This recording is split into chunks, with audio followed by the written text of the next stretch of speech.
ये चैनल केवल मनोरंजन के लिए है। हम किसी भी तरह के अंधश्रद्धा को बढ़ावा नहीं देते। मेरा नाम अभय है। मैं पेशे से एक राइटर हूं। मैं किस्से कहानियां लिखता हूं। बहुत दिनों से मैंने कोई कहानी नहीं लिखी। मेरे दिमाग में कोई टॉपिक ही नहीं आ रहा था। जब भी मैं कोई कहानी लिखने बैठता तो 2-3 पैराग्राफ से आगे कहानी बनती ही नहीं। तभी मैंने सोचा कि क्यों ना जगह बदल कर देखी जाए। क्या पता कोई नई कहानी मेरे दिमाग से कागज पर उतर आए। ये सोचकर मैंने अपने दोस्त केशव को फोन किया। बहुत दिन हो गए यार, हम लोग मिले ही नहीं। मैं सोच रहा हूँ क्यों ना तुम्हारे शहर आगरा आ जाऊं। तेरा ही घर है यार, जब चाहे आ जाया कर। अबे हो, अब तू फोन रख, मैं आ रहा तेरे शहर तुमसे मिलने।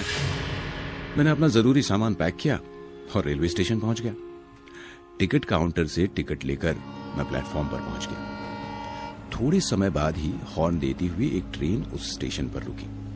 मैंने अपना सामान उठाया और ट्रेन के अंदर विंडो वाली सीट पर बैठ गया। ट्रेन चल पड़ी। मैं इधर उधर के दृश्य देखने लगा। ट्रेन सरपट दौड़ी और शाम तक मैं आगरा पहुंच गया। मेरा दोस्त केशव मुझे स्टेशन पर लेने आ गया। मैं उसकी गाड़ी में बैठा और हम लोग उसके घर की तरफ निकल पड़े। उसका घर ताजमहल से कुछ 4-5 गलियां छोड़कर था।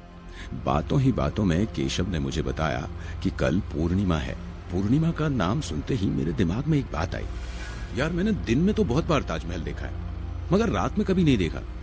जो ताजमहल दिन में इतना सुंदर और मनमोहक दिखाई देता है, वो रात में कैसा दिखता होगा? जब सफेद चांद की रोशनी सफेद संगमरमर की इस इमारत पर पड़ती होगी, ये किसी स्वर्ग से कम नहीं लगता होगा। केशव ने हाँ में सिर हिलाया और कहा, मैं तुम्हें जरूर कल रात ताजमहल दिखाने ले जाऊंगा। तब तक हम लोग उसके घर पहुंच चुके थे। घर पहुंचकर हम लोगों ने खाना खाया। दिन भर सफर के कारण मैं थक चुका था। बेड पर गिरते ही मुझे नींद आ गई। सुबह होते ही मैं और केशव सारा काम निपटाकर ताजमहल की तरफ चले गए। पर हम लोगों को रात की टिकट नहीं मिली, क्योंकि रात में ताजमहल सिर्फ 400 ही लोग जा सकते हैं, वो भी रात के 11 बजे तक। हम दोनों लोग निराश होकर घर लौट आए। यार, मेरा बहुत मन है रात में ताजमहल देखने का। तू तो यहीं रहता है, कोई तो रास्ता होगा रात को ताजमहल जाने का? एक गुप्त रास्ता मुझे पता है, पर बहुत रिस्क है यार।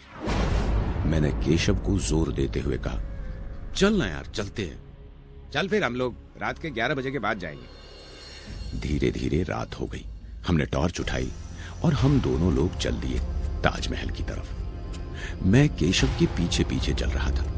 केशव और मैं गुप्त रास्ते से चलने लगे, जो कि ताजमहल के पीछे से था। चलते चलते हम लोग ताजमहल के अंदर पहुंच गए। ताजमहल के अंदर बहुत अंधेरा था। दिन में ये ताजमहल अंदर से जितना अच्छा लगता है, रात में उतना ही वीराना और खतरनाक लगता है। मानो जैसे कि रात की ये चुप्पी कितने ही राज अपने अंदर समाये बैठी। फिर मैंने और केशव ने अपनी टॉर्च ऑन कर ली और धीरे धीरे आगे बढ़ने लगे।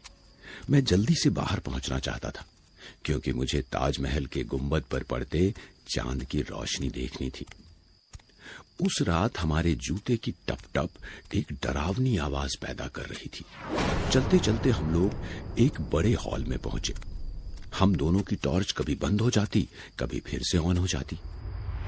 अचानक से हम दोनों की टॉर्च बंद हो गई और वहां फैल गया एक घोर अंधेरा। अंधेरा बहुत ही घना था और तभी वहां कोई चीज मेरे माथे से टकराई। मेरे बदन में सिहरन दौड़ गई। जल्दी से मैंने टॉर्च को अपने हाथ पर जोर से मारा तो टॉर्च ऑन हो गई। मैंने जल्दी से टॉर्च की रोशनी ऊपर की। उस रोशनी में मुझे एक भयानक चमगादड़ फर फर करके भागता दिखाई दिया। फिर वहां एक तेज रोशनी हुई, जिससे हम दोनों की आंखें बंद हो गई। जैसे ही हम दोनों की आंखें खुली, सामने का नजारा देखकर हम लोग दंग रह गए। जिस ताजमहल में अभी तक अंधेरा और सन्नाटा पसरा हुआ था, अब वहां हमारे सामने एक दरबार सजा हुआ था। सिंहासन पर एक आदमी बैठा हुआ था और उसके आगे एक मंत्री बैठे हुए थे। राजा के सामने कतार में 22 लोग खड़े थे। देखने से वो लोग मजदूर और कारीगर लग रहे थे। तभी मैंने केशव से पूछा, क्या तू भी वही देख रहा है जो मैं देख रहा हूं? केशव ने डरते हुए कहा, हाँ, चुपचाप खड़ा रह, बस जो होता है होने दे।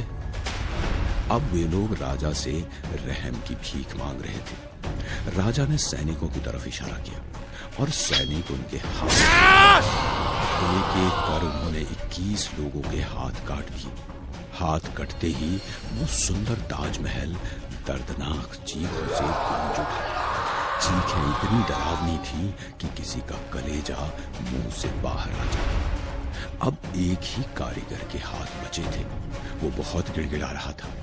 जब सैनिक उसके हाथ काटने आए तो वो उन्हें धक्का देकर बाहर की ओर भागा। सैनिक भी उसके पीछे दौड़े। देखते देखते सब लोग उठकर दौड़ने लगे। तभी मैं और केशव भी उनके पीछे दौड़े। मैंने देखा कि वो आदमी ताजमहल के मेन गेट को चीरते हुए पास की यमुना नदी में गया। उसके कूदते ही वे सब लोग भी गायब हो गए। उनके गायब होते ही हम लोग भी होश में आ गए। तभी मैंने केशव से कहा, यार जल्दी चल यहां से। पर केशव वहां से हिल ही नहीं रहा था, बस चुपचाप नदी की ओर देखे जा रहा था। मैंने उसे पकड़कर जोर से हिलाया। तब उसने मुझे धक्का देकर दूर फेंक दिया और नदी की तरफ दौड़कर उसमें कूद गया। उसके कूदते ही मैं तेजी से दौड़ा और उसे बचाने की कोशिश करने लगा। मैंने उसकी तरफ हाथ बढ़ाया। केशव ने मेरा हाथ पकड़ा। उसकी आंखें एकदम लाल हो चुकी थी, जैसे कि उसकी आंखों में किसी ने जलता हुआ कोयला रख दिया हो। उसने मुझे भी अपनी तरफ खींच लिया। मैं भी नदी में गिर गया। मेरी आंखों के आगे अब अंधेरा छा गया। थोड़ी देर बाद जब मेरी आंख खुली तो मैंने अपने आप को किसी के केबिन में पाया। मैंने इधर उधर अपनी नजर दौड़ाई। केशव भी मेरे साइड में लेटा हुआ था। मैंने केशव को जगाया। फिर मुझे किसी की केबिन की तरफ आती हुई जूतों की टक टक सुनाई दी। वो एक वॉचमैन था। उसने वॉचमैन वाली ड्रेस, एक डंडा और सिर पर एक टोपी पहन रखी थी। उसका चेहरा बहुत ही डरावना और खड़ूस लग रहा था। उसने आते ही हम लोगों से पूछा, तुम लोग इतनी रात को यहाँ क्या करने आए थे? क्या तुम लोगों को पता नहीं रात में यहाँ आना वंचित है? फिर भी तुम लोग बहुत किस्मत वाले हो जो उस भूत से बच गए। एक बार मेरे साथ बिल्कुल ऐसा हुआ था जब मैंने नई नई ड्यूटी ज्वाइन की थी। मैं भी ताजमहल के शापित हिस्से में चला गया था। मेरे सामने एकदम उस मजदूर का भूत आ गया था और वो मुझे खींचकर नदी की तरफ ले गया और नदी में फेंक दिया और मैं डूब गया। ये सुनते ही मैं दंग रह गया। मेरे पैरों के नीचे से जमीन खिसक गई। फिर वो वॉचमैन एक डरावनी और रहस्यमयी हंसी हंसने लगा। देखते ही देखते उसका चेहरा एकदम सफेद पड़ गया और आंखें बाहर आ गईं। फिर उसने हम दोनों को पैरों से पकड़ा और खींचकर यमुना नदी के पास ले गया और एक जोरदार झटके से नदी में फेंक दिया। अगले दिन सुबह सुबह टीवी चैनलों पर एक ही न्यूज चल रही है। रात में चोरी छुपे ताजमहल देखने गए 2 युवकों की नदी में डूबकर हुई रहस्यमयी मौत। हेलो दोस्तों, अब स्कल टेल्स की कहानियां आप स्पॉटिफाई पर भी सुन सकते हैं। हर थर्सडे एक नई कहानी। नीचे आपको स्पॉटिफाई की लिंक दी गई है।